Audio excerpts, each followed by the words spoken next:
দলবন্ধ সব নিয়ে এসে এখানে একটা মব সৃষ্টি করে করে হচ্ছে যে সাইনবোর্ড জোর দখলভাবে ওখানে সাইনবোর্ড টাঙিয়ে মানে আটকায়।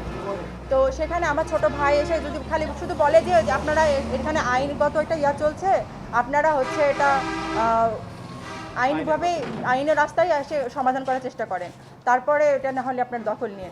তখন আমার ভাইকে এলোপাতারি ওরা সবাই মিলে হচ্ছে যে মারধর করে। তাৎক্ষণিকভাবে আমরা 999-এ হচ্ছে সাহায্য চাই। 999 থেকে হচ্ছে একজন ফাঁড়ি থেকে পাঠানো হয়, এসআই পাঠানো হয়, এসআই সহিবুর রহমান।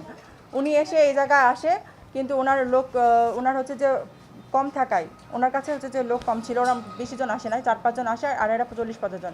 এদের সাথে না পেরে উনি এখান থেকে চলে যায়। তেমন কোনো পদক্ষেপ নেয়নি।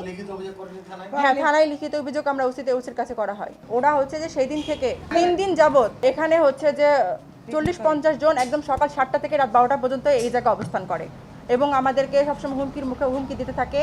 নানান রকম হচ্ছে যে মারার হুমকি, তারপর হচ্ছে যে শালীনতার হুমকি এরকম দিতেই থাকে।